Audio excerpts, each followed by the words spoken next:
Welcome, everyone, to Friday 15 with Master B2B. My name is Brian Beck. I'm here with Andy Hoare, my partner in our Master B2B series.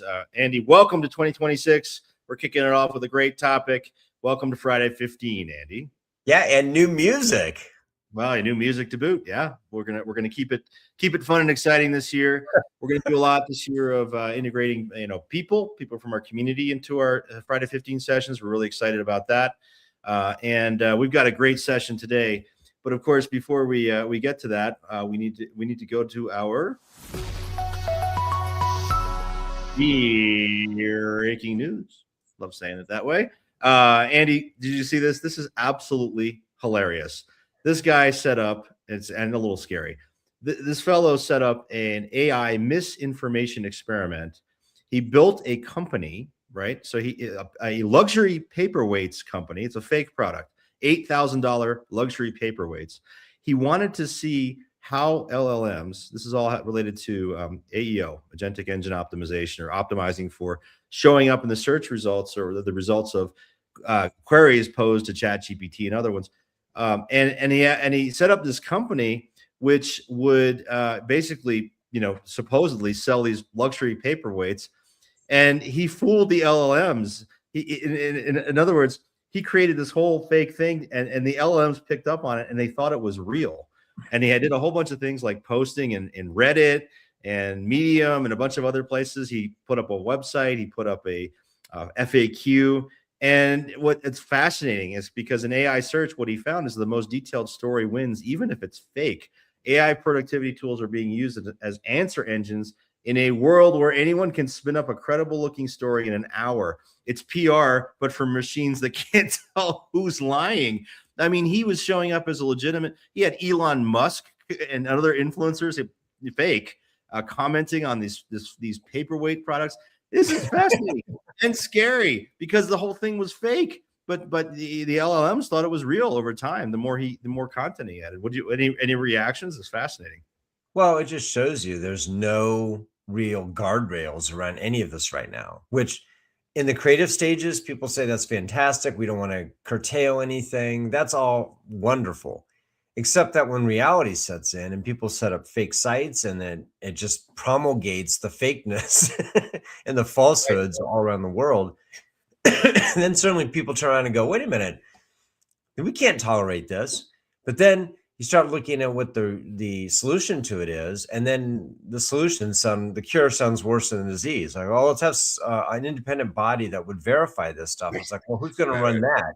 Right. And then that'll slow things down. But there has to be something in here to verify that people are really posting these things. And you see like verification mechanisms in other realms. LinkedIn does it. There's a way credit bureaus do these things. There's a way to do this. So. But yeah, I hope this is a clarion call to the industry that this is going to get worse if they don't do something about it. Well, how is it any different than what Google, right? I mean, in the sense that people can fool Google too with but in the world of Google and the history of Google, getting ranking in Google would be you'd benefit from links from like edu or .gov sites, and like so Google had some level of authority checking, but this whole world of AEO is changing so much and so fast, and it presents opportunities both for good companies that are legitimate good actors, but also companies that aren't, right? That think about this. What if a competitor comes in and starts creating false stories about your brand as a legitimate B2B manufacturer, for example, and talking about they just went out of business or whatever. Think about it. I mean, you can destroy somebody's reputation. I mean, these are all just very scalable and very powerful tools that can be used for good or for ill. Yeah, right. And I mean, there were stories like last year about how intelligence, the Chinese, for example, had been using Anthropic they tricked Anthropic, which is the Claude system. They tricked them into believing that they were helping to protect a website by identifying the vulnerabilities in the website, when in fact what they were doing was exactly what they said, which was identifying the vulnerabilities in the website. Right. So they used Claude to hack into a bunch of sites, and Claude found themselves as a useful idiot in the process. So, and then of course, when they saw that, they changed their methodology, but it does kind of beg the question, why didn't they prevent that to begin with? So yes, we will live and learn on this stuff, but Yeah. it's going to get worse before it gets better. Yeah. Anyway, we'll continue to follow. It's fascinating. So today we're talking about digitally enabling the sales team in 2026. And, Andy, for years, companies have sort of, ever since the introduction of e-commerce, companies have struggled with a sort of tension between sales teams who have had relationships for a long time with customers and e-commerce sort of taking that business away, right? So are we just sort of shifting from one channel to another? Are we disintermediating channels? Sales teams have long hated e-commerce as a competitive channel in their business. I mean, so there's just been this tension.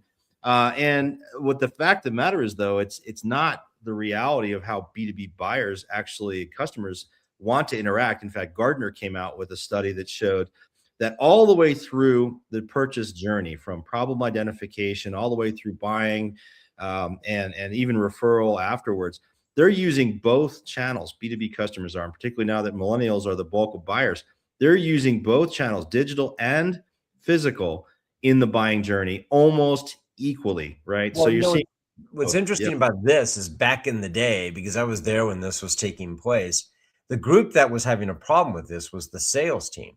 They were Right. the ones who said, no, e-commerce isn't being used along the way. We're the ones helping them at the beginning, or we're the ones closing at the end. And the reality was both groups were operating interchangeably throughout the journey. But the news at the time was that e-commerce was such a factor. Right. So I think that's kind of sort of been baked into the cake at this point. I think both groups understand that, but there still is a zero-sum mentality about some of this. Yeah, there is. Well, things are changing, Andy. I mean, companies. This is a study that, for those who can't see it, I'm showing a study from Forrester Research that was done last year that showed that 82% of C-suite leaders say physical sales teams and marketing teams, who usually run e-commerce, are aligned, and 41% say they're highly aligned. So we're seeing much more sort of, the organization actually embracing this and understanding that the customer really should come first, and the customer is one that should drive this, and not internal legacy thinking. In fact, McKinsey has come out and said 85% of B2B companies expected hybrid sellers, meaning digitally or physical sales teams that are enabled with digital tools, to be the most common role in a sales organization. So they've even put a name on it. McKinsey has. And so this is a real thing. And when we see things like this, we like to go to our community and ask and involve them in this discussion. So we have one of our superstars in the community today, joining us on our Friday 15, Miss Adrienne Hartman. Miss Adrienne Hartman is the Executive Vice President of Marketing at JJ Keller. We're going to ask her what that is, but the most important thing is she's I think a 7-time winner of our debates. I don't know. What is it, Adrienne? 5-time winner? 3-time winner? Oh, there it is. There's her. the trophy. I don't She know has- how many it is, but every time we talk, I get one more. So Perfect. Well, Adrienne, thanks for joining We us just today. take one away from Brian and give it to you, Adrienne. Very That's the way it works. And she's always on your team, Andy, and therefore you always win, because you get the ringers, not me. Anyway, we have our debates. They're fun. Adrienne, tell us about JJ Keller and what your role is there. Welcome. Thank you. So JJ Keller helps businesses comply with government regulations. Think about Department of Transportation, OSHA, Department of Labor. We have physical products, we have online solutions, and we have professional services, managed services, consulting, that type of thing. So a lot of different areas that we're focusing on to help our customers. I've been at the company 18 years, 17 of those years leading e-com directly, and the last year leading the overall marketing organization. So a little bit of a unique perspective on this. And e-commerce is part of the marketing organization in our company. Perfect. And you don't manage sales. You have a peer that manages or oversees the sales function, correct? Correct. I have a peer who manages sales. However, we do have some components of sales that are in marketing. For example, we have a sales academy that brings in new sales talent and trains them up over a period of 4 months. We train them to be a high-performing sales representative during those 4 months, and they are a lead gen machine during that time period as well. Interesting. Yeah, and our inbound sales team is also part of marketing. So the people who are answering the inquiries from the websites and from the catalogs and some of our direct response materials as well. So everything we shared in the beginning, the last couple of minutes, I think, based on our conversations, Adrian, that I think a lot of those issues are you've experienced, right? I mean, tell us kind of where you guys are from that standpoint. What have been some of the most effective things that you've seen in terms of aligning sales and marketing? Yeah, so I don't view that boxing match. Actually, our sales leader is my closest ally. He and I talk every day, Okay. and I have very close relationships with his first line of staff as well. And my team, my marketing team, is actually aligned to help support them. So we're viewing ourselves with a couple of different lenses, and one of those being, yes, we are all here for our customers and for the overall organization. So we're trying to drive some direct sales. Absolutely. We run our store on Amazon and on marketplaces. We run jjkeller.com, which is both direct transactional vehicle, but is also a lead gen vehicle for those sales reps for some of the higher consideration items. It's also a place where, for some items, customers can say, request a free product sample, and then sales would follow up with them on that. It's a place where customers can find some of our 300 events we do both online and in person around the country every year. Sign up for that. Again, strong lead gen vehicle for sales. We actually run, I mentioned jjkeller.com, but we have 14 marketing websites supporting some different aspects of our business and some of our cloud products as well. So that's a pretty strong digital presence that we have out there. And we're doing many different things to drive customers to those sites. Again, both to make some direct transactions, but also for lead generation. And I think one of the most important things that we did very early on is we made sure for an assigned account that the sales rep gets credit no matter where the order is placed. So if the order comes through jjkeller.com, if the order comes through e-procurement, punch out, any way the customer wants to place that order, that rep is getting credit. So they don't feel like they're fighting it. And part of our whole internal marketing campaign and push is basically, you can make sales even when you're on vacation. This engine is here working for you, taking some of the busy work out of getting orders in the system.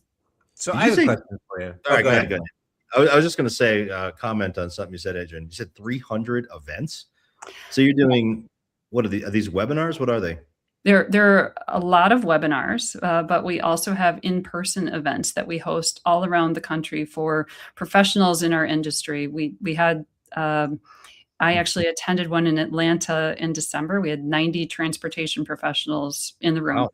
Learning about what's happening in the regulatory space where these professionals are working every day.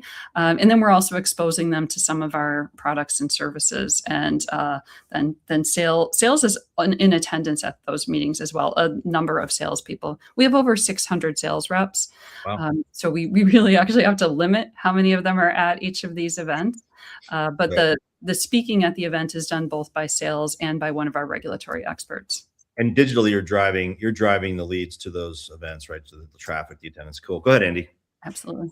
Yeah. So in the history of this kind of relation between sales and e-commerce, we've seen ebbing and flowing. We see some companies get it better than others. It sounds like you have a pretty mature relationship and a amicable relationship with your team. But here's the question I have for you. You said any way our customers want to buy. When I've seen this in the past, what I've seen is companies decide how they want customers to buy from them, as opposed to allowing the customers to tell them how they want to buy from them. How have you negotiated that? How have you navigated that so that you really are deferring to the customers, as opposed to, oh, the sales team wants to touch them this month because they have a promotion coming out, but do we know if the customer wants to be touched this month by the sales rep? Well, the touching is a whole nother issue. But I will say, when it comes to how the customer places an order, we truly are channel agnostic. We want, however the customer wants to do business with us, we want to be there for them. And one of the things that we've done is, as a marketing e-com side, we have made it easy to do e-procurement integrations and punch-out integrations. We take that work on for sales. So sales doesn't need to figure out how to work in Coupa or Ariba. We do all that for them. We've given them a whole bunch of basically cheat sheets. If a customer says any of these words, pick up the phone and call us and we'll take it from there. So we're really trying on that. On the touching, we actually are currently working on implementing a customer data platform and overall marketing automation system. This is something we've been working on actually for the last few months, selecting a tool. We're nearing the end of that selection, and then we're going to be implementing this. And the customer data platform, along with the new, more modern marketing stack, is going to allow us to better have all of that marketing outreach, whether that be rep generated, because ideally we want that. We want a rep to be able to send a personalized message through the system that then maybe precludes us from sending something else. But we also want really to have more intelligent journey-based marketing. And ultimately, we want to get those leads, the right leads, to sales faster so that they can follow up with customers in a really timely manner. So what happens? Sorry, Brian. So what happens when those leads don't get to the sales reps in a timely fashion? You know, the longer a lead collects dust, the less effective it is. And we know this. And we're currently running on some old manual processes, which is why we were able to move forward with getting approval for the buy-in for upgrading the systems on this. And sales isn't happy if they have reps at a big SHRM, Society for Human Resources Management. If we have sales at a big show like that, and they're not actually getting the leads in their queue until 10 days after the show ends, those leads are cold. They've lost their impact, and that's when sales isn't happy with me. That's when they definitely, rightfully so, will raise concerns to us. And that's part of what we're trying to do better. Adrian, we talked at the beginning of this a little bit about some stuff that's happening with AEO, with agentic engine optimization, sort of the getting yourself showing up in those search results. I mean, that's got to be a part of something you're thinking about for generating leads for your sales team, right? And supporting your sales team. What are you guys doing in that area? Every day. Well, a lot of the AEO signals are the same as the things that impacted SEO for years. Mm-hmm. So if you have a site or websites that are strong in SEO, they should be strong in this. However, as you indicated, a lot of what we're seeing as well is that the answer engines are giving a lot of weight to user-generated content. So we've taken another angle, as well as spending more time and focus on review sites, for example. We're not doing the whole going down the Reddit path, but thinking about sites like G2, because G2 and those other type of review sites, those do get a lot of credibility in answer engines. Interesting. So no Reddit. This is a big part of the strategy. You're right. So we need to get your reaction. We just got a couple minutes left here to our LinkedIn poll. So we asked our community, Adrian, on LinkedIn, what are the most impactful digital tools or strategies you can give to your sales team in 2026? Really interesting. It was just to that last point. Number one was selected was AI-enabled prospecting tools. 57% said that. People also weighed in, said that better CRM e-com integration, which goes to your platforming discussion earlier, 29% said that. And then cross-channel sales incentives, 14%. That seems to be table stakes. Nobody said pricing tools, which was interesting. What's your reaction to this? Do you agree? I think that these are the right areas to be focusing. And I think that the reason why people didn't vote for the pricing tools is because in our roles, we typically don't own pricing.